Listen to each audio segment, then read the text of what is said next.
Telvet in below. The no thousand million, Telvet, Kenya, and near about 2 sons. Kenya Council, the no royal limit, I am Samari, got a reason through, they can share up through Kamia, Kanya. Samari Mato, the Naria Mari, oh my boy.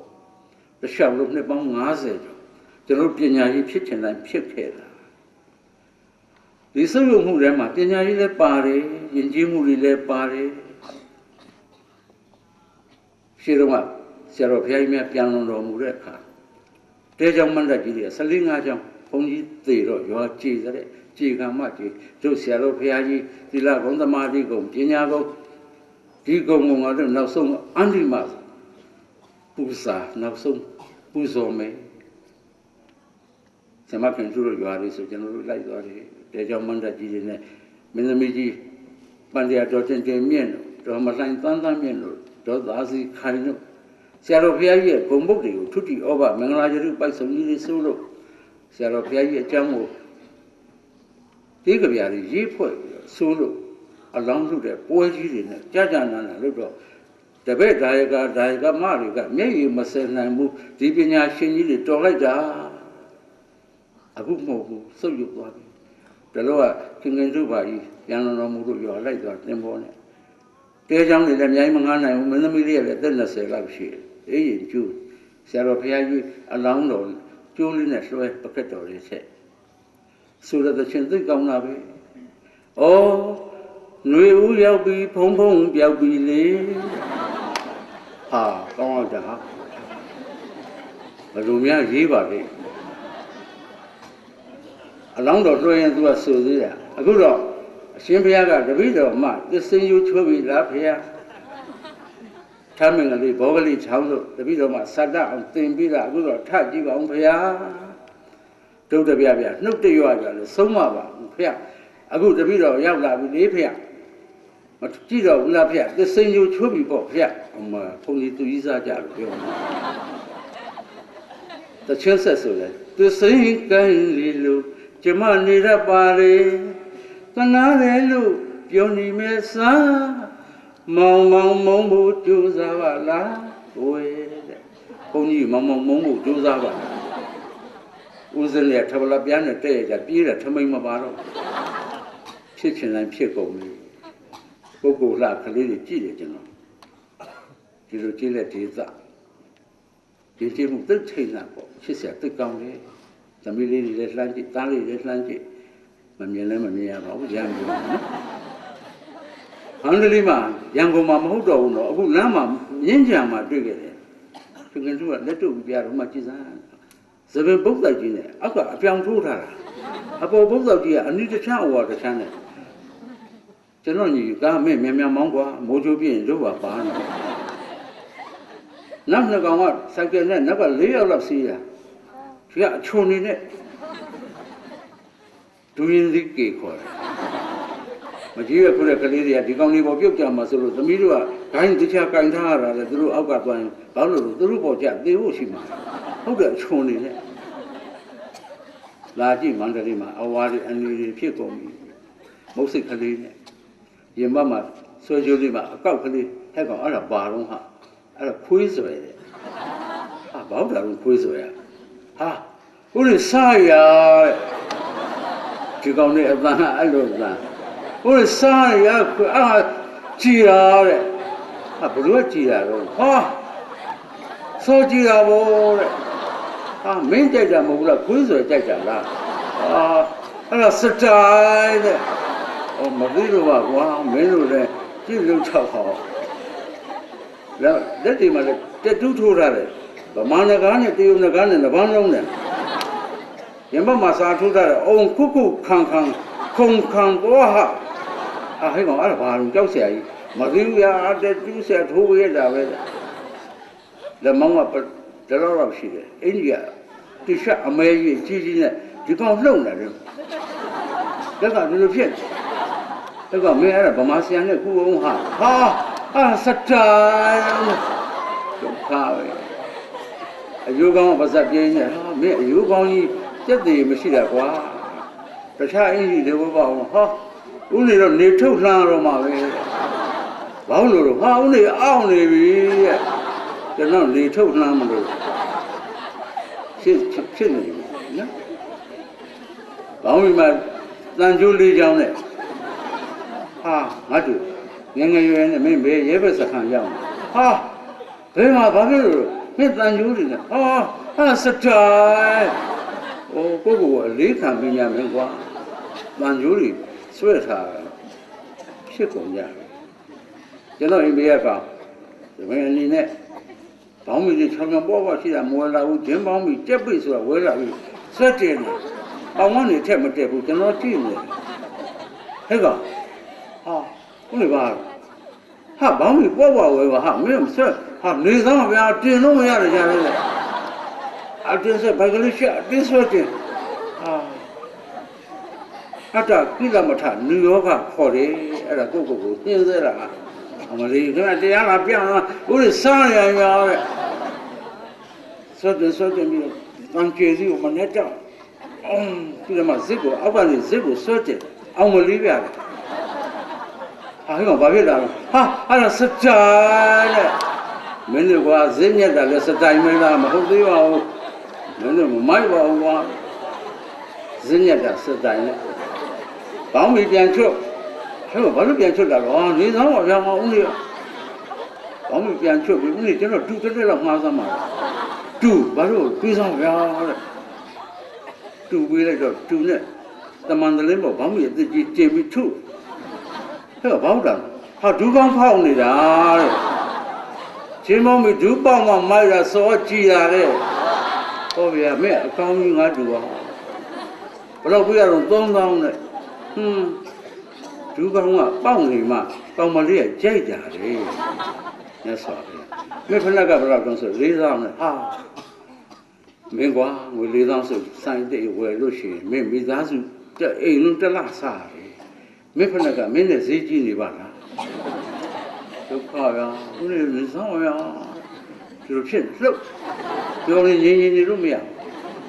cái ra cái đấy à gì mà bây giờ bu cái ra cái này tiền mua thì mìnhเอาtiền nhưng mà cầm lấy gì mà tốn nhau này ở đây là đối với cái này ông khu khang không có ha tốn vào nhau cô nói cho mình cái ra cái biết bao nhiêu là cao bê cái nuôi là cao bê nếu mình là cao bê yo này rồi ở là nhiều oa là đấy gì số mà làm gì mà bây giờ bu Yamaha em bây giờ có đủ phải đủ bây giờ mà đủ ba đủ bây giờ là đủ sao nào mình như này sai cái miêu đi vào đây này biết rồi giờ này tôi mà công nó gì đó vào đây giờ này khơi đi sang gì về mà vào đấy rồi lúc xem mà tham nhập để sai cái đấy yoga xem mà nằm chỉ ra đấy là chết rồi doa mình có tu yên đi kỹ rồi cái này bằng lý gì nếu mà mình tên là gì hú doa mà khi chú doa hú tại bằng lý này mấy đứa này cái bây giờ thanh niên sĩ này mất ra gì là nhang về ao mà phải là lý để bên bắt thằng ngủ khai là phèn này đại thằng phèn sẵn là này thôi còn mà lý cái số rồi ai bị cái này bịလူကြီးတိတ်ပြီဆိုတော့မှမယ်ဒလင်တန်လေးပြရငါသမီးလေးလာပိုးနေတာလားဒီကောင်ငါတူမလေးလာရှိတ်နေတာလားလို့ထင်မှသိဆိုးတယ်နော်လေးစားတယ်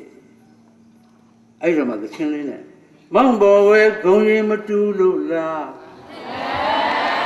ဒီသဘဲဖြူမငင်းသူကအများမတရားပဲရဲ့စေပြောင်းလောက်ပါလားအဲ့ဒီကောင်မလေးကမတရားပဲရက်ဆက်တယ်လို့ခင်ဗျားတို့ကတလုံးမှမပြောရဘူးကိုကမတရားပဲရက်ဆက်တယ်အရင်လှုပ်ထားကိုမြတ်သနာမှာ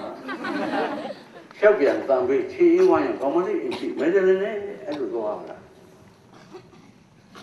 ခင်ဗျားတို့လည်းနောက်အိမ်ဆောင်ကြတော့မေးကြည့်တယ်မင်းငါကဘာလို့ယူရတော့အတန်ကောင်းလို့လည်းရုပ်ချိုးလို့လား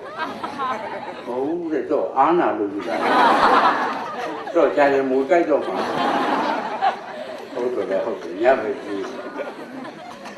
အခုအမလေးကိုရင်တို့မောင်တို့ကောင်မလေးအရှိလေကလုံးလေးနဲ့တိုက်ပုံလေးနဲ့မက်ဒလင်နဲ့သွားမောင်ဘောပဲဒုံရင်မတူလို့လားရွှေစပယ်ပြူသွားလို့ကြည့်ပါလားကောင်မလေးကတကားဖွင့်ကြည့်အမေအေးသမီးအေးရှိမှဥရှိကြီးကျဲတယ်လို့ရမရတော့မင်းတို့လည်းဒါတော့ရောလည်းတော့မှာနော်အဲ့လိုသမီးတို့ထိတ်ကိုလှောင်တာမဟုတ်ဘူးအဲ့ဒီကလေးတွေတိုင်းပြည်နဲ့လူမျိုးတွေတကယ်အရေးကြုံပြီးဆိုရင်တဲ့ပြင်သူပြောသွားသူတို့ရှေ့ဆုံးကထွက်တယ်ဒီရင်ကျေးမှုတွေဒီဝစားစီရင်မှုတွေဒီအသုံးနှုန်းတွေဒီစကားပြောပုံပြောနည်းတွေဒီသချင်းတန်တွေဟာခဏပဲဧည့်သည်လို့တို့ဧည့်ခံနဲ့လာထားပြီးရင်ဧည့်သည်လို့ပြန်သွားမှာမပူဘူးနေဝင်းမြင့်တော့ပါအတက်ကလေး30ကျော်ဘွဲ့ရတယ်ပညာလည်းတက်ပြီအလုပ်တစ်ခုရပြီကျင့်ရတော့ရှာပြီဇနီးမရရပြီသားလေးသမီးလေးပွားစီးပြီဆိုတော့ဒီလူငယ်လေးကသပင်တူတူပြန်ညှက်ကြပြီသပင်အနက်ဖြစ်ပြီလေကရုံးလေးနဲ့ရထဲရွာတွေကညီလေးညီမလေးတွေပြန်ဆောင်ရှောက်ပြီရက်ွက်ဓမ္မယုံမှာဝိသင်းမှာသူတို့ပါကြပြီရက်ွက်ပရဟိတလူငန်းတွေမှာအဲ့ဒီလူငယ်တွေပဲအဲ့ဒီစံနေတွေစံရှည်တွေစံဝါတွေပဲပြန်ပြီးတော့စောင့်ရှောက်ကြခိတ်ကအမြဲတမ်းရှစ်ကိုရွေ့နေတယ်ဒါမဲ့တို့လူငယ်တွေဟာကိုဘာသာကိုသာသနာကိုစောင့်ရှောက်ရမယ်ဆိုတဲ့စိတ်အဲ့ဒီမြန်မာစိတ်နဲ့နေခဲ့တာဘယ်ကရတယ်လဲအဲ့ဒါဘယ်သင်္นานကျောင်းမှာပို့ချနေမဟုတ်မျိုးချစ်စိတ်ကရှင်သန်ထက်နေကြီးဆိုတော့သင်္นานပေးလို့မရဘူးဂျင်းလို့ခေါ်တဲ့နှလုံးသားလေးကပါလာတာဘယ်သူထည့်ပေးရတာလို့ဘိုးဘွားမိဘတွေထည့်ပေးလိုက်တာဆင်းရဲမဲ့ချမ်းသာရင်ချမ်းသာမဲ့အဖေပစိုးစုံနဲ့အမေကတိတ်တယ်သားလေးချက်သမီးလေးချက်အဖေကလေးလွှဲအမေစုပြတဲ့တချင်းနဲ့ကြီးရတာအမေတချင်းတန်ကြီးကောင်းရင်ကောင်းတယ်မကောင်းရင်မကောင်းဘူးကျုပ်သားကိုစွန်ချီငါပလီပဲကိုကြွားပါလေကျုပ်သားကိုစွန်ချီပါလေတော့ငါပလီပဲကိုကြွားပါလေအိုးချရဲပါအိုး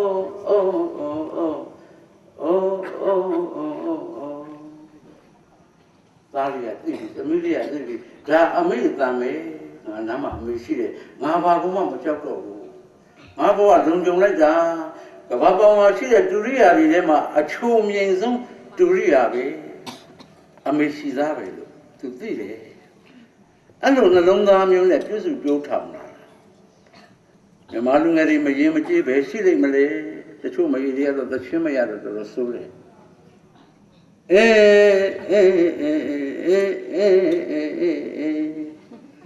အခရီးခရီးအောင်မေးတယ်အမေတော့ intro ဝင်နေပြီမရဘူးသချင်းက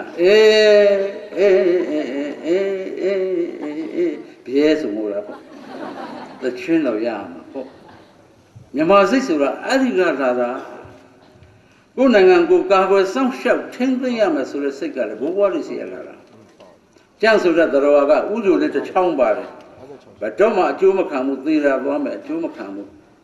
နိုင်ငံတော်ကိုအဲ့လိုစောင့်ရှောက်လာတဲ့တို့ဘိုးဘွားတွေစာမရီဆိုတဲ့ငှက်ကအတောင်တောင်အကျိုးမခံဘူးသေတဲ့ထိတိုက်ပွဲဝင်သွားတယ်အဲ့ဒီစစ်တပ်နဲ့တို့နိုင်ငံတော်ကိုစောင့်ရှောက်လာတဲ့ဘိုးဘွားတွေဒီနိုင်ငံသားတာမှုန့်စားမှတို့ဓာတ်တုံးမယ်တစ်ဖက်နိုင်ငံသားကတာမှုန့်စားမှတို့ဓာတ်တုံးမှာ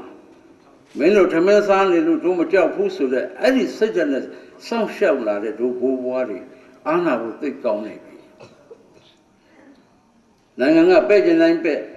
ရွဲ့ကျင်တိုင်းရွဲ့ဘယ်သူကမှနိုင်ငံချစ်တဲ့စိတ်နဲ့ဒီကနေ့အထိဖြစ်ချင်တိုင်းဖြစ်ပြက်ချင်တိုင်းဖြစ်တဲ့အနေထားရောက်သွားတော့နှမျောတယ်သစ်ပင်လေးတပင်ကသစ်ကိုင်းလေးတကိုင်းတောင်ကျိုးမှာကိုနှမျောတဲ့တို့ဘိုးဘွားတွေတို့အာနာတွေပြောချင်တာကပါလေနေဝင်းမြင့်လို့လည်းတောသားတွေပါပဲစင်ပေါ်ကနေကြီးကျယ်ကျယ်ပြောတယ်မထင်နဲ့အသက်ကလေးရလာတော့တိုင်းပြည်နဲ့လူမျိုးတကယ်ချစ်တဲ့စိတ်ဝင်လာတယ်နော်အစိုးရဆိုတာကာမတကာဒီကနေ့ရှိတယ်မနေ့ပြန်ထောင်ထဲရောက်ချင်ရောက်မှသူတို့မပြောနိုင်ဘူး Kabati the way Badushi Maro Kabati the way Badushi Male, Lumu where she may tempi she may. Kabati the tea on Luwe, Eddie tempi, Eddie Lumio. Lesson can be Pocon Samakan do beyond the Luwe, Pocon swan on it, no long swan on it, two Nangando, two 20 yamas, down down the middle of my shilly. Logan the Pissy, Malodian the Pissy, Daru Pacombo Madita one shilly. Dajam Daru, Jam Layam Saune, the gate choose Azama. Hope that way. Do go worry, that one she gave be vessel, city, Muja Zama, Yojana. Yejiga Sham Moga, Bashabe, Yumia, don't do Tare. Daru the middle you are it, Mary Kaunet Yama Mugeraba. Majiro Zero, the Pando Lambendo, Nabebendo, Juebendo, Shazandos, Subudo, Sumedo, Livimino, Azalu, Dori, the Chigiara. In Chia the Chum, Kanda Chum, Kimon the DG are the Bolono Gazagara. Yakansa show Panane, down here, Yi, Tanamima, Livimino, Sijayan, no Jayan, Jigera. The Bebupia, Lubupia, Sanga, Yinga, Pinyangatu, Kika, Nixon, when Nixelu, Moga, Nixel, Lee Nixelu, Nixel, the Mia, Kongkangare, Bawari, do Giare. Noalema, Quiddy, and Leather, the Jang Pony, the town down, no Mountain Teeth and Pay to Tundia, Mountain, and the Giare.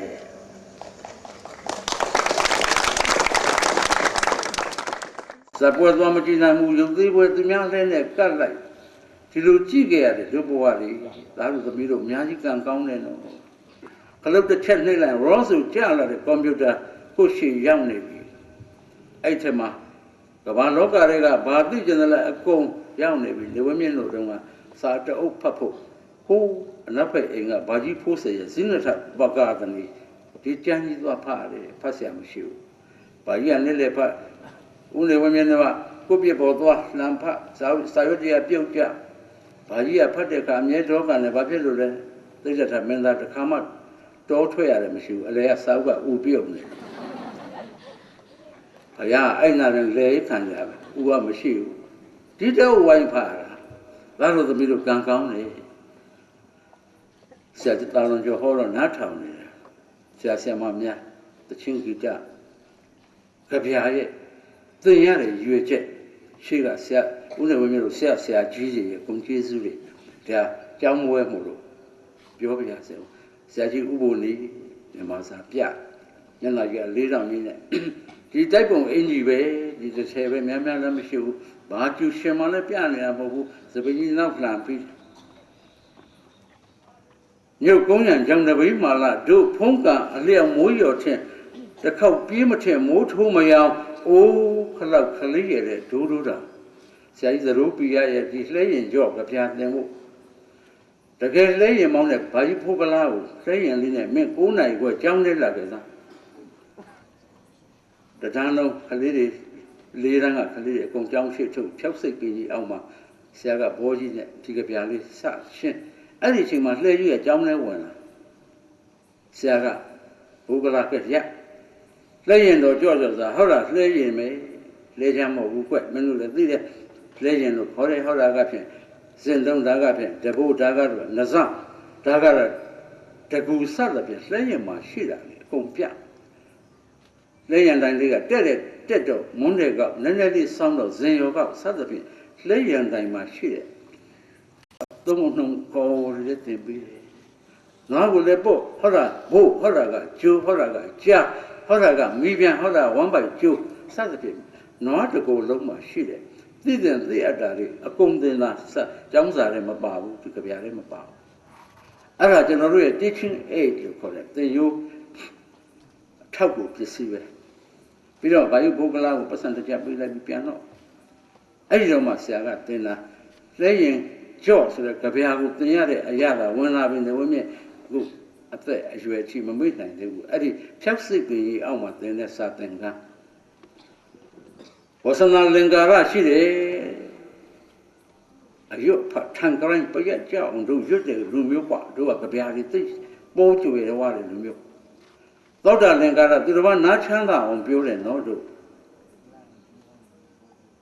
တတ္တလင်္ကာရသရာစီကံပုတ်ဖြတ်ပိုက်ဖြတ်များတယ်လို့ပြောတယ်အဋ္ဌလင်္ကာရအနတ္တိပဲနဲ့သူပြောတယ်အေးဒီမှာတော့ကြပြလေးကပါတယ်တော့ညုတ်ကုန်းရံကြောင့်တပီးမာလာတို့ဖုံးကံအလျောက်မွေးရော်ထင်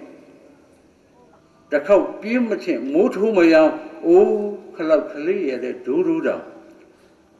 ခလောက်မင်းတို့သိလားဟိသိပါလေကြီးခလောက်လည်းရှိတယ်တန်ခလောက်လည်းရှိတယ်သက်သားခလောက်လည်းရှိတယ်ဝါခလောက်လည်းရှိတယ်ခလောက်တွေသင်ပေးပြန်ပြီအေးအဲ့ဒါလေးကိုအတန်ကလေးထည့်တော့ညုတ်ကုန်းရံကြောင့်လည်းမာလာတို့ဖုံးကအလျောက်မွေးရောက်တယ်တခေါက်ပြေးမဖြစ်မိုးထိုးမရအိုးကိုယ်ခလောက်ကလေးရေတဲ့ဒိုဒိုရာငကိုမချွရံဘူးငကိုမချွရံဘူးဂျိုးလူနဗျာဒုက္ကေနဲ့ပြိုးတို့လူရမလို့တဲ့ကွယ်ဝါခုတဲ့တောင်ဟဲ့နော်ဆရာကအလုံးနောက်လက်တော့ဝါကနေရကြပြာကိုအဲ့လိုသင်ခဲ့တဲ့ဆရာကြီးတွေဆရာမကြီးတွေကြပြာကဟောတယ်လို့လှတဲ့ကွယ်ခွက်ထုံးကဟောတယ်လို့လှတဲ့ကွယ်အတန်လေးကဒီလိုလှတယ်အတိတ်ပေကြဒီလိုလှပြန်ရောဟောကာယံကဒီလိုလှတဲ့ကွယ်အနက်ကဒီလိုလှတယ်ကွယ်အဲ့ဒီအနက်ကိုအားဖြည့်တဲ့ကြရဲ့အနက်ကဒီလိုလှတယ်ကွယ်အဲ့ဒါကြပြာပဲကြပြာဆိုတာစာသင်္ကန်းလေးကိုသဘာဝပတ်ဝန်းကျင်ကြီးတွေကအလှပလိယူလာတာကွယ်ဆရာဆရာမတွေကဒီကြပြာသားအေးကူစမ်းဤဒီမလွယ်ကိုပုတ်ချင်းနဲ့ပုံမှကွဲပါစီပြီးလည်းပြီးတော့လားမှတ်ချက်သမတ်ထိုးပေးလိုက်ပြီးရင်ပြီးရောမဟုတ်ဘူးကြပြာသူနဲ့ရွယ်ချက်ကိုကခလေးတွေရင်ထဲကိုအမေကပါချော့လိုက်တယ်လို့ပဲဒီခလေးတွေရင်ထဲကိုကြပြာရဲ့အရသာကြပြာရဲ့အလှဖွဲ့ထုံးရဲ့အလှအနက်ရဲ့အလှအဓိပ္ပာယ်ရဲ့အလှအတန်ရဲ့အလှတွေအကုန်လုံးသင်ပေးလိုက်မှသူတို့နှလုံးသားထဲကြပြာရောက်တော့မပေါ်ကျိုးနှကောင်ထဏောင်းပင်းကြီးနောင်ကလွန်အောင်ကူချွဲပန်းတော်ပြူပင်မြက်နေစာထူလှဖို့တောင်သူတဲဒီကြပြာလေးရကွယ်ကြပြာဆရာကကြပြာလေးကြီးလိုက်တော့ပကြီးဆရာကလည်းဆွဲတဲ့ကွတဲလေးနဲ့ကွမြက်တရားလည်းရှည်တဲ့ကွဆရာကတင်ရေးတော့ပန်းတော်ပြူပေါ့မင်းတို့ဖတ်တော့ဗရောပြူဖတ်ရတယ်ဗရောပြူနဲ့ဗရောညိုဆိုတော့နွားသိကြိုက်တာပဲမနေ့ပြန်ဆရာကြီးကိုင်းတွေကဖြတ်ယူလာခဲ့မယ်မင်းတို့ပြအောင်ဗရောညိုရောဗရောပြူရောနွားကကြိုက်တာကြိုက်မှာပေါ့ချိုးတာဟုတ်ကွာမင်းတို့ကြံနေပါလေဝယ်စားတော့မချိုးဘူးလားချိုးရတယ်ဆရာကြီးအေးငါအတွက်တော့ဗရောပြူဗရောညိုကကြံမယ်ဟောမျက်ကြီးအကြောင်းလည်းကျွန်တော်သိပြီအဲ့ဒါငါရွတ်လိုက်တာအတန်ထက်ဆိုတော့လည်းတချင်းဖြစ်တယ်ကွကျိုးနှကောင်ထဏောင်းမင်းကြီးနောင်ကလွန်အောင်ကူချွဲပန်းတော်ပြူပင်မြက်လေးစာထုလာဖို့တောင်လူတေကြပြဖြစ်သွားတာပဲကျွန်တော်တို့ရင်လည်းရောက်တာပါပဲပြောချင်တာကဘာလဲကျွန်တော်တို့စာသင်ကျောင်းတွေစီကစိတ်ဓာတ်စီကံပညာနဲ့အတူအနုပညာယဉ်ကျေးမှုကလည်းတွဲပါရပါလိမ့်မယ်ဆရာသားလုံးကျော်စုပြသွားတယ်ဟုတ်တယ်မြို့လေကမန္တအရမှာတဲ့ကုသိုလ်ကျောင်းအိုးလျံငယ်ပြူလျံငယ်ပြူရှင်လူပြူငယ်တွေကကျောင်းအိုးလို့ကျောင်းဆိုလို့ရွှေတော်တုံပြုံအဲ့တုံပြုံသိဒုက္ခပဲအလူပြီးလို့ပွဲကသိမ့်ပြီတုံပြုံဆိုင်ကအပြည့်မပါတော့ဘူးပြန်ပြီဘာပဲကြံလဲစခွန်းလေးနဲ့ရကုန်းလေးပဲကြံခဲ့တယ်အဲ့နှစ်ခုတီးတာပဲအဲ့ဒုတိယနှစ်မျိုးတီးတာတုံပြုံတမန်တလုံးကိုပြောတန်ကြလို့မငိုရင်ဗမာကိုမဟုတ်ဘူးလိုက်ကြည့်လိုက် ပြောတာကြားလို့ရင်နဲ့စွတ်တက်မလာဘူးမျက်ရည်လေးဆန်းဆန်းဖြစ်မလာရင်ဗမာမဟုတ်တော့များလည်းမဟုတ်ဘူးဒီနှစ်ခုလည်းနဲ့တီးတာသိဒုက္ခပေးတာပေါ့ရှင်လူယုံငယ်ကလေးကကိုရင်လေးဘဝကဟိုးအခုတော့တက်တော်ကြီးဇရောကြီးဖြစ်နေတက်တော်60ကျော်စောက်ထားတဲ့အကြောင်းကြားပြီပဲလျံကပြောပြီးပေါ့တရားကင်းလှေကားကြီးကပဲ့ပြီးပေါ့မိုးကရိုးပြီးပေါ့ရှင်လူမျိုးငယ်ကလေးကကျောင်းအိုလို့ကျောင်းဆိုလို့ရွှဲတုံပြုံးအခါနိုင်ခင်သူတို့ရွာလိုက်သွားတဲ့အလှမှာတမန်းတလုံးငိုတယ်ဟိုးနောက်ကအထင်ငိုတာပဲဆရာပြောသလိုပဲသွားလို့ဒီလိုဘိုးကြီးတို့ဘွားကြီးတို့မိကြီးတို့ဖေးကြီးတို့မေးကြီးတို့ကျွန်တော်ကျမတို့ပြုကြတော့ကုသလအဖို့ပါကရောက်ရပုံကအမြပြီးတဲ့အခါသာဓုကောင်းလေစွာအဲ့ဒီစိတ်ကအမြအတမ်းမှရပါမလားဆိုတဲ့စိတ်ဟာရကိုပင့်တယ်တော့မျက်ရည်ကပိုးပေါက်ချတမန်းတလုံးကိုခင်စုကြီးတော်ကြီးဟိုးနောက်မှာလက်ကုပ်မေးကြည့်တယ်နောက်ဆုံးကကြီးတော်မင်းဘာလို့ငိုတာတော့မသိဘူးလေရှေ့ကငိုလို့ငါလိုက်ငိုအဖော်ရှိတယ်ငိုတာပဲအဲ့လိုလူမျိုးချစ်စရာသိကောင်းတာပဲကျွန်တော်လူမျိုးကထားတော့ငါကိုရင်လက်ကိုဆွဲလို့သာဘလူရင်မပိုက်ပါလို့ကျောင်းတော်ကိုတဲ့လိုက်မဲ့ပြေကျောင်းတော်ကိုတဲ့လိုက်မဲ့ပြေကျောင်းတော်ကိုတဲ့လိုက်မဲ့ပြေဘယ်စာဘယ်နဝမောင်းသင်မလို့တော့ဘယ်စာကိုဘယ်နဝကြောင်မောင်းသင်မလို့တော့မဲတော့ကိုတန်ယူနှောလို့ပြောခဲ့ပါအိုးမဲတော့ပြောခဲ့အောင်နော်ကိုရင်မထွက်နဲ့နော်ကိုရင်သင်္ကန်းရတယ်မလုပ်ပါနဲ့ကိုရင်တပည့်စုတမှုစုနဲ့ခမီးတော်ရောမဲတော်ကတိချာစုသွားကိုရင်ဖြစ်ဖို့လေအလူကြီးသားကြီးမပေးနိုင်ဘူးဆရာတော်ဘုရားကြီးစီကသင်္ကန်းတောင်းသားကြီးရှင်ဖြစ်သားကြီးရှင်ပြုမနေ့ချစ်ချုပ်ပြီးကိုရင်ဘဝရအောင်ပို့တာသွားကိုရင်ဝတ်တော့မေတော်တို့ခမီးတော်တို့ဘယ်တကားပုတ်တယ်အဲ့ဒီကိုရင်ကရှင်ဖြစ်တော့ဆွေတဲ့မျိုးထဲမှာဘယ်တကားပုတ်တယ်ကျောင်းကြီးဝိဟာရကြီးနဲ့ရွာရဲရတဲ့ဘုန်းကြီးကျောင်းရများလက်စီပေဒလသိက္ခာကာမသီလဝန္တဖြစ်တော်မူကြသောဝိပဿနာဒုရဂန္ထဒုရနှစ်ပါးဆောင်ရွက်တော်မူကြသောအင်္ဇလိကရဏီယောလည်းချီမို့ရှိခိုးခြင်းဟာထိုက်သောသံဃာတော်ရှင်သူမြတ်သတင်းသုံးကြပြီဆိုရင်အဲ့ဒီတရွာလုံးပဲကပိတ်တယ်အဲ့ဒီယုံကြည်မှုနဲ့ကျွန်တော်တို့နေလာခဲ့ကြတယ်ဒါကြောင့်သားတို့သမီးတို့ဥနေဝမြင်ကစင်ဘောကဒါကြီးဆိုပြတော့ဟာဥနေဝမြင်စားရတော့မလုပ်ကြနဲ့ဂျာရတို့ရဲ့တန်မိုးတွေ value ဒါစံတန်မိုးတွေပဲနော်ဆရာဟောသွားလို့ဖြတ်ခနဲ့တရိယာလို့နော်ဥနေဝမြင်ပြောတာတို့လူမျိုးကမကောင်းမှုမှာရှက်တယ်မကောင်းမှုလုပ်အောင်မှာကြောက်တယ်ဟီရီမကောင်းမှုလုပ်အောင်မှာရှက်တယ်မျက်မှောက်မှာလည်းရှက်တယ်မျက်ွယ်မှာလည်းရှက်တယ်မလုပ်ဘူးရှေ့ရအောက်တပမကောင်းမှုလုပ်အောင်မှာကြောက်တယ်မျက်မှောက်မှာလည်းကြောက်တယ်မျက်ွယ်မှာလည်းကြောက်တယ်မျက်မှောက်မှာတော့အများရှိတော့ဟုတ်ပါရဲ့မျက်ွယ်ကြလှုပ်ချင်အောင်လုပ်တာလူမျိုးမဟုတ်ဘူးတော့မျက်မှောက်မျက်ွယ်နှစ်ပါးစလုံးမှာမကောင်းမှုလုပ်အောင်မှာရှက်တယ်မကောင်းမှုလုပ်အောင်မှာကြောက်တယ်ရှေ့ကလူကြီးတွေပြန်ကြည့်သနာစရာသိကောင်းတယ်မပြည့်စုံတဲ့ဘဝနဲ့နေရတဲ့ရှေးဥဆန်တဲ့ဘဝနဲ့နေရတဲ့နှိမ်ပါတဲ့ဘဝနဲ့နေရတဲ့ပင်ပန်းဆင်းရဲတဲ့ဘဝနဲ့နေရတဲ့သင်ငယ်တဲ့ဘဝတွေနဲ့နေရတဲ့ဒါပေမဲ့ခုနပြောသလိုတို့ယဉ်ကျေးမှုအပြောက်ပြက်မခံဘဲနေခဲ့ကြတယ်စကားပြောတော့ယဉ်ကျေးပဲယောက်ျားလေးကခေါ်လိုက်တော့ယောက်ျားလေးကထူးတယ်ခမညာဆိုတော့သခင်ဖယားလို့ထူတာဒါတို့သမီးတို့သခင်ဖယားကနေသားလေးပြုတ်တော့ခင်ဖယားကနေခင်မယားဖြစ်လာတာနော်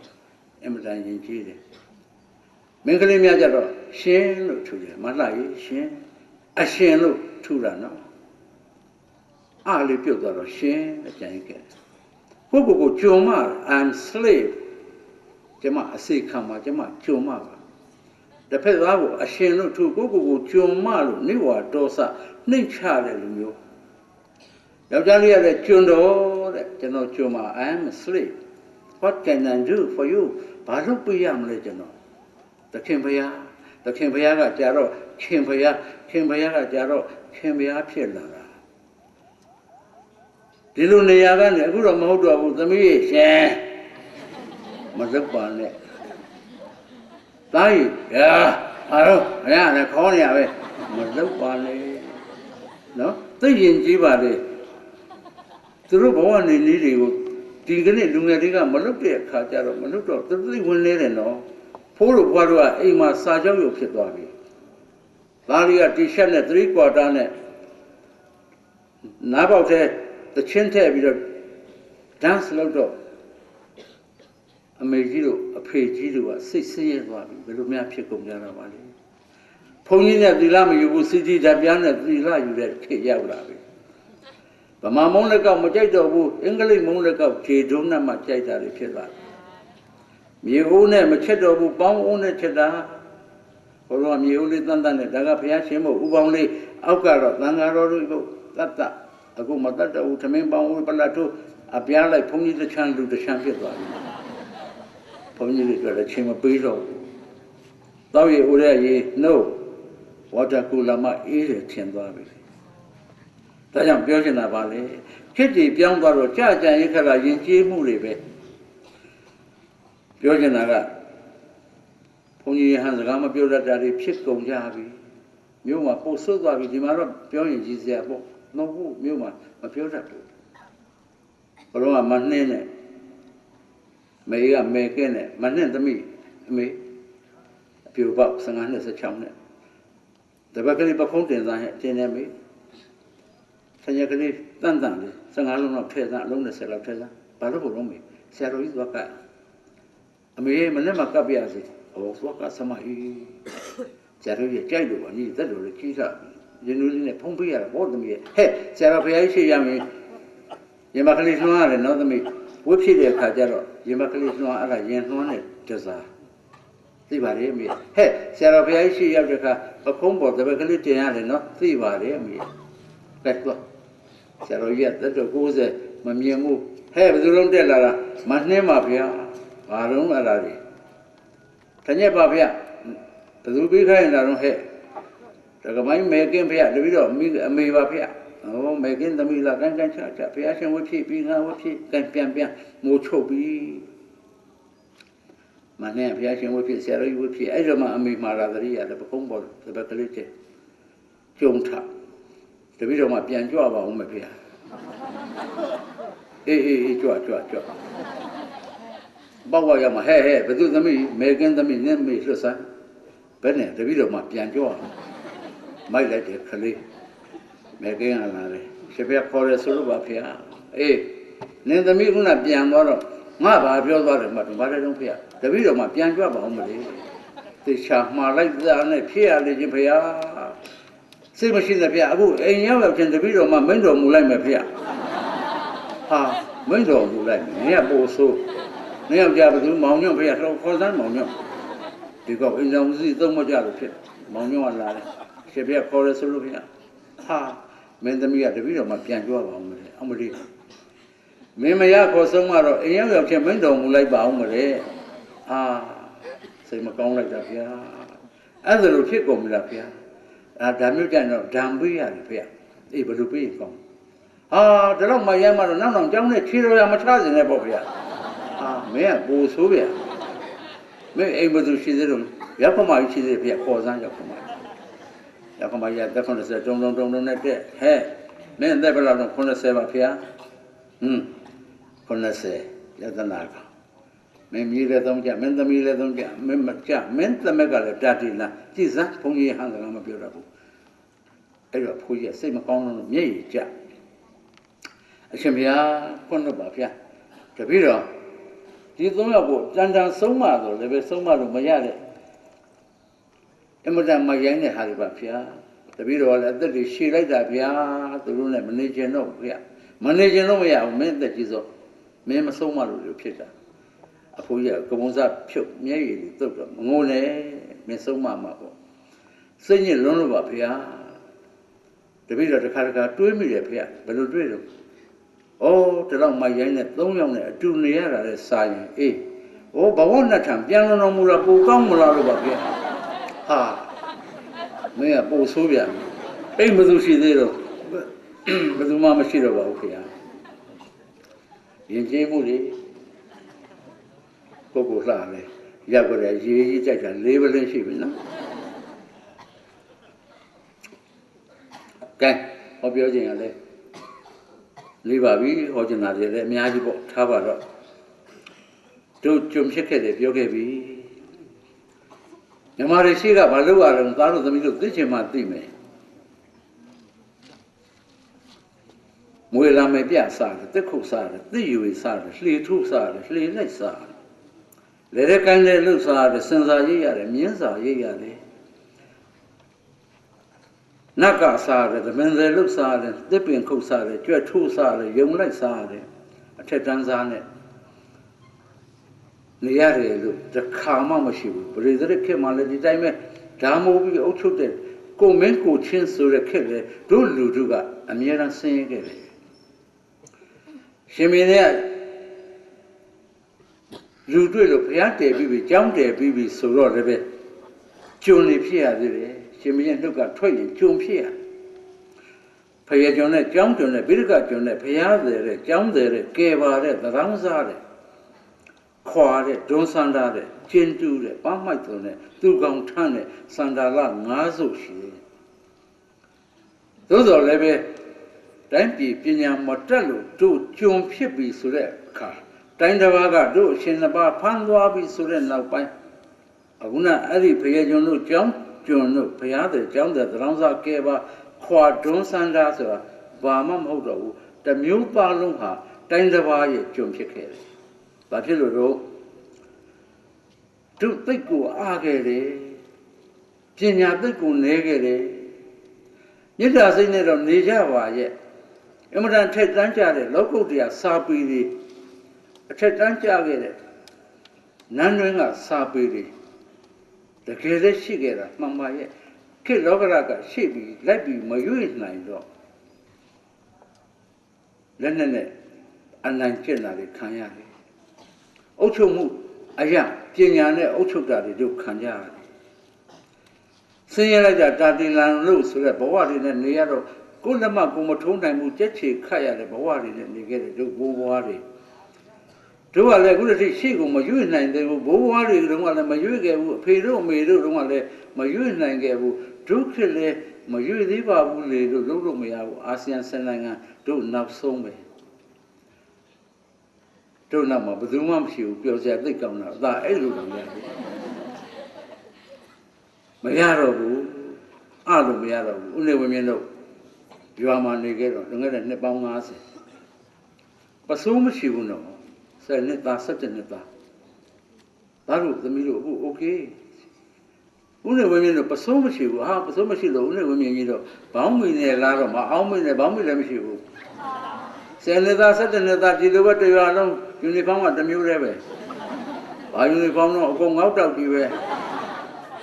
မရှက်နဲ့ရှက်ရင်ပစိုးရှာမရှိဘူးအဖေလည်းတစ်ထဲရှိတာအဖေပစိုးကလည်း3ပေါက်ပေါက်နဲ့သူလည်းမလဲနိုင်ဘူး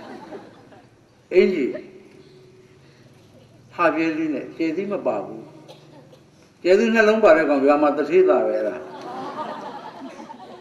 အမေကချီမန်းကွန်းကြီး11ဆွပြီးတဲ့ကနုကမာကြီးကြီးနဲ့အမေဘာကောင်းတာတော့မပြောတာဘူးရွာတဲ့ကလေးတွေဆွဲလို့မင်းဆွဲပြီးတာ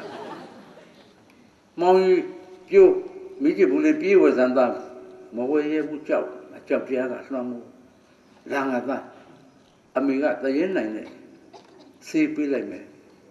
တပြားမှမကုန်ဘူးအမေဖနှောင်းကခြေမှုနှစ်ဖူးသုတ်ပေးလိုက်တာပဲသွားတာပဲအခုမှတွေးကြောက်တယ်ဒီခြေမှုနဲ့တရဲနဲ့ဘလို့ပတ်သက်တယ်လဲမသိဘူးငယ်တော့မကြောက်ဘူးအမေခြေမှုနဲ့သွားလို့ရဘာမှလည်းမတွေ့ဘူးအသိကသိနေတယ်နော်တို့အမတန်ဆင်းရဲတဲ့အထဲမှာအသိဆင်းရဲခြင်းကအဆိုးဆုံးပဲဆင်းရဲအိမ်ပေါ်ငှက်ဆုံးထိုးသွားတဲ့ညဘက်မိတိုင်ကွက်ကလေးနဲ့သားမိသားဖတ်သုံးယောက်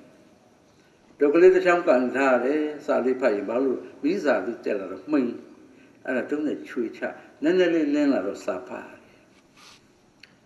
ငါကကီးကနေအော်သွားတော့အမေကသားလေးနှစ်ယောက်ဖွက်ပွေထားတယ်ဖွာဟဲ့နင့်တန်နင့်ခံနဲ့နင့်တန်နင့်ခံလို့ပြောတဲ့ချိန်ငါကတမိုင်လောက်ရောက်နေငါကခံလားမခံလားမသိဘူးအဲ့ဒီဓာန်ဆင်းရဲတဲ့ဓာန်ဦးနေဝင်းတို့သားမိတွေခံရတာနှစ်ပေါင်းများစွာတက်ကြောက်ဆရာကောင်းတယ်စေထိုးရတယ်ဆရာမမရှိဘူးပြောမှာဆရာမလို့ပြောတာပဲအပြာလားအစိမ်းလားအန်လီလားဘယ်သူမှမသိဘူးသူကလည်းအဲ့ထမင်းတစ်ထည်နဲ့နေတာပဲကျုပ်လို့ခေါ်တဲ့စေထိုးအကြည့်ပြုတ်အကလည်းကြီးပဲထက်ရင်နဲ့ဝမ်းနဲ့ပြုတ်ထားတာအဲ့ဒီကျုပ်ကိုမညက်နဲ့ဆွဲအောင်နာအနဲ့ကျလိနဲ့လှဲ့ပြီးဆိုရင်နောက်ကဂရင်ဘဝလူနာယောဂ50သားပျောက်ဆရာကြီးအဲ့ဒီအကဟောလို့ချောင်းကြည့်မှန်ပြောင်းလို့ပဲအကုန်မြင်ရတယ်အဲ့ဒါပနစလင်လေးစုပ်ပြီးတော့ဆရာမကိုယ်ပဲလှဲ့ပြီးဆိုယောဂချွေးတွေတန်တွေထွက်ပြီးအဝက်သားတော့ပြန်တော့တာကောင်းလေးဟိုဘက်လက်တင်မောက်ပုတ်နေတာကြာသူပုတ်နေတော့ကိုကအောင့်ထားတာတော်ကောင်းမှတစ်ချက်သေးဝင်နေအကကြီးအနည်းဆုံး3ချက်တော့ဝင်ပေါက်ဆိုဝင်သွားပြီးတော့ကောင်းလေးပစိုးလေးလည်းပဲဒီလိုစီသွားအင်ကြမဲပြောရင်လူချက်ထုတ်ခိုင်းဟုတ်ကဲ့ဆရာမအမေကအင်ကြမေးတယ်ဗါတဲ့တော့အင်ကြရင်လူချက်ထုတ်ထိုးတယ်အမေပြာစားစားအမေပစိုးလှန်ကြည့်အကတင်ပန်းမှာတန်းလန်းပါမဖြုတ်မိဘူးမေ့သားလူမမကြည့်နိုင်ဘူးပြုတ်ဆွဲဖြုတ်စေးခါရင်ပေးရတယ်မပေးလို့မရဘူးဒီအတချောင်းနောက်တစ်ယောက်ကစောင့်နေပါလာတာမော်တော်ကားတာယာတန်ဆုတဲ့တိုင်ပါလာသားတို့သမီးတို့ကံကောင်းတယ်အခု disposable syringe တခါသုံးမရှိဘူးတရောအလုံးထိုးတာပဲ AIDS ဆိုတော့မရှိလို့တော်သေးတာဒီအတချောင်းမပြောက်သွားရင်အဲ့ဒါနောက်ထပ်မစင်းစားနဲ့တော့နေခဲ့ရတဲ့ဘဝတွေလက်ဖေးတစ်ခွက်တောက်ချင်တယ်သားတို့သမီးတို့အောင်မလေးအခု300ပေးဘယ်နာတော့ပေါ်စင်ကချိုးစင်လားဖန်စင်လားဦးနေဝမြင့်တို့ကလက်ဖေးတောက်ဖို့တမတ်ဖယားမှနေတဲ့စုတောင်းရတယ်အရှင်ဘုရားတို့ပြီးတော့အပြင်းထန်ဖျားပေးရစီခင်ဖျားမှလက်ဖေးတိုက်တာလက်ဖေးဆိုစီမှာအပြင်းထန်ဖျားတော့လူနာအသက်သာဖြစ်၍အခြားမိသူနဲ့မှမပတ်သက်စေရအဲ့ဒီအမိန့်ထုတ်ထားတဲ့အတိုင်းပဲအမေကကြည့်နေတာကိုလေးပူပြီးဘုရားတော့ကြာတော့သနာရနဲ့အတူပါရဲ့ကိုလေးပူအောင်လုပ်ပြီးစမ်းပူလည်းမရသေးဘူးအဲ့လောက်နဲ့မရဘူးကရုံကြီးဖြစ်လာတယ်မရသေးဘူးကရုံကြီးနဲ့မင်းတမတ်တော့ကုန်ခံနိုင်မောင်းတော့ကြံကရမ်းပြောပြီဆိုတော့မှအမေကခြံလေးနဲ့သွားပဲတရုတ်ဆိုင်တမတ်ပဲပြန်လာပြီကြံကရမ်းမှလက်ဖေးကြိုက်တယ်နောက်တော့ကိုပူလာနဲ့ကြံကရမ်းပြောတာပဲကျွန်တော်တို့အမေရလည်းတကယ်ထင်ရှားတယ်ခွက်ကလေးတဲ့ချက်ချင်းသားဖို့လူမမတိုက်သေးဘူးဒါငါနဲ့လည်းဆိုင်တကွဲ့ဆိုတဲ့မျက်နှာနဲ့သားကလည်းလက်ဖေးကွက်ကြည့်အမေကလည်းလက်ဖေးကွက်ကြည့်ကြာတော့ဥရလာနဲ့မှန်းစမ်းချလို့ဆိုနေဝင်းမြင့်တော့ငယ်တော့အမေအဲ့ဒီမှန်းစမ်းသိကြောက်တာကုန်တာပဲတော့ကျန်လာလေးကိုမနဲ့တကြိုက်နေ့လေတကြိုက်ညနေတကြိုက်တောက်ရတာနော်တခါတည်းတောက်ချလိုက်ရတာမဟုတ်ဘူးကျောက်ဆရာသိကောင်းတာ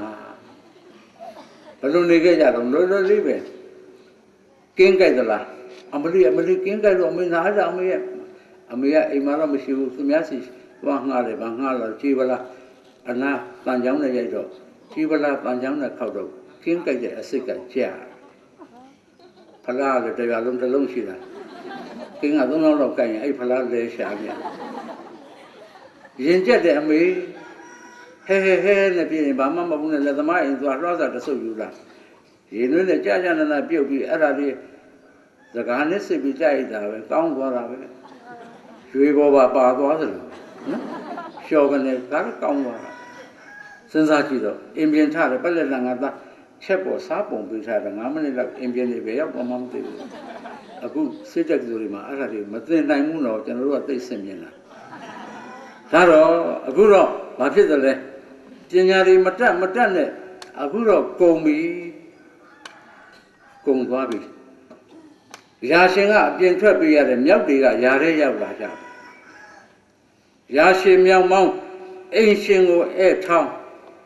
ကြားတွေကနွားကြောင်း မြေခွေးတွေကတရဖူဆောင်းတဲ့ခစ်ကိုရောက်လာကြပြီဘဝမူရသမျှနဲ့ရောင်းအေယာဝတီရခိုင်ကချင်လက်ဗလောင်းလင်ညာမူသားခစ်ကားမပြောင်းမြမမြေပုံခါတချမ်းဆောင်အဲ့ဒီခါတချမ်းဆောင်တဲ့မြေပုံပြန်တဲ့ဖို့သားတို့သမီးတို့ဘာနဲ့တဲ့မလို့ပညာနဲ့တဲ့ရလိမ့်မယ်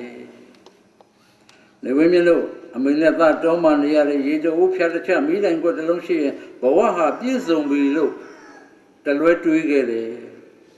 ဖတ်ဆရာစာအုပ်မရှိဘူးသမိုင်းမသိဘူးပထဝီဆိုတာဘာမှမသိဘူးကိုယ်နိုင်ငံမြေပုံကိုမြင်ရတာတောင်ဒါတို့နိုင်ငံလို့မသိခဲ့တဲ့ဘဝတွေအမေဆိုပြတဲ့ချင်းအမေပြောပြတဲ့လူဘဝအမှုရာလောကအမှုရာအမေသွားသလောက်ဦးနေဝင်းတို့ခရီးရောက်အမေငိုတော့ကိုပါငိုအမေကြီးတော့ကိုပါကြီးနေလုံးနေညနေဆောင်းတော့အမေကျောင်းကိုသွားရတယ်ကောင်းငင်ကြီးဟာကြောက်တင်ဘုံပေါ့ကျေဝါလုံးတွေရေးရတယ်တဲ့ကျောင်းကြီးမနေခင်အမေနဲ့သားအမေသင်ပြီးတဲ့သမိုင်းအမေသင်ပြီးတဲ့ပထဝီနဲ့နေခဲ့ရတယ်ပညာဆိုတာဘာမှမသိတဲ့ရွာလေးမှာဒီလိုပဲနေခဲ့ရတယ်အကြောက်တရားတွေကလည်းနှောမှုလိုက်တာနဂရောတောင်ကြောက်ရတယ်ဟိုးဘက်နဲ့အင်းသမီးကအမေကြီးကျော်စရင်လာပြီဆိုအမေတို့ဝိုင်းတိုက်ချဲကဒေးလေးတွေတော်လေးတွေအမေတို့ကြောက်နေပြီကိုကြီးကျော်ကြက်တိုက်နားမှာဒီကနေ့9နာရီကြက်တိုက်မတဲ့မောင်မတို့စီလာပြီးလောင်ကြီးသွားထက်ခိုင်းစားဟဲ့ဆိုလို့ငါလာတာပဲလို့ပြောရင်တကယ်ထင်တာလို့ကိုကြီးကျော်နဲ့နဂရောနဲ့ဘယ်လို Facebook ကနေဘယ်လိုပြောလဲမသိဘူးဒီမှာအဲ့လိုပြောတာအမေတို့ကြောက်နေပြီအမေကချွေးကန်တိုက်ကြိတ်ကြီးနဲ့ချိတ်ထားတယ်ကျွန်တော်တို့ပတ်စံခိုးမှဆိုလို့အများကြီးရှိတယ်မထင်နဲ့ဘာကြောင့်မဆိုနှစ်ချက်တည်းမရှိဘူးအဲ့နှစ်ချက်ကိုအမေချိတ်ထားတာချွေးကန်အေးအမေချွေးကန်ကကျွန်တော်တို့အိမ်မှာတော့ကံဘောဇပါမယ်နှစ်ချက်တည်းလည်းပုံမရှိဘူးကျွန်တော်တို့ကမကြွေးတာအမေကနဂရောအဲ့လိုပြောတော့ကြက်တံလေးတစ်ပြက်ထုတ်ပြီးနေပြီအမေကြောက်တော့သားတွေကြောက်ရတယ်ကိုကြီးကျော်ချက်ကကြက်ဖောင်းအေးမနေ့ကရေနွေးနဲ့သေချာပြင်ထားတဲ့ကြက်ညကိုရေအေးနဲ့ကြက်ကြနန်းပြင်ထားတဲ့ကြက်အဲ့ကြက်ဖောင်းကြီးကိုပိုက်ထရေလေးတစ်ကြိုက်နဲ့ကနေလောင်ကြီးထဲလိုက်ရင်တော့ညီတို့အေးမမခံနိုင်ရိုးလားလို့ပြောရင်အမေတို့ယုံခဲ့တယ်ကျွန်တော်တို့ကတိုးတိုးလေးမေးတယ်အမေကိုကြီးကျော်ကမတာပေါ်သားရဲ့သူ့အားကိုးနေရတာအစိုးရကအားမကိုးရပဲနဲ့ဆိုပြီးဆိုတဲ့အခါအမေတို့ကြောက်နေတဲ့မျက်နှာကျွန်တော်မှတ်မိနေသေးတယ်နန်းထဲမှာနေနန်းရည်ကြီးသုံးပါတဲ့ကျက်ဖောင်းလေးနန်းထဲမှာနေနန်းရည်ကြီးသုံးပါတဲ့ကျက်ဖောင်းလေးမနေ့ကိုကြီးနှွေးညကြီးအေးနဲ့ကိုကြီးကြောင့်ငယ်ကမွေတဲ့ကျက်ဖောင်းလေးတောင်းအသဗျာငွေများရဲ့နဲ့လောင်းစရာငွေမရှာပါဘူးတောင်းအသဗျာငွေများရဲ့နဲ့လောင်းစရာငွေမရှာပါဘူးကြကြတိုက်မဲ့ပြင်ရင်ဆိုင်ကြော့ရှင်ဘန်ကောင်ကိုနေမပါလို့အလူရှင်လူတော်ဘန်ကောင်ကိုဘန်ကောင်ကိုနေမပါလို့အရာကလေးကိုတဲ့အာမနာအိမ်လေးချင်းကိုတဲ့အာမနာမတော့ရရင်သီလဆောင်နေကိုကြီးကမတော့ရတဲ့နေ့သီလဆောင်လိုက်တာပဲတော့ရတဲ့နေ့တောက်တာပဲနော်ဒီလိုသချင်းတွေနဲ့ကြည်ရတော့ဆိုင်းလို့ရဲလူတို့ကြောက်တဲ့တို့ဘာဘူးတို့ဒီကောင်းလေးပဲလားနေမှတော့မသိဘူးဦးနေဝင်းမြင့်တို့ဒီလိုကြောက်တည်နဲ့ကြီးခဲ့ရတယ်ဒါပေမဲ့ဆရာသမားမိဘတွေပုံကျေးဇူးလာပြီဆရာကြီးဆရာမကြီးများကနိုင်ငံတော်သချင်းနဲ့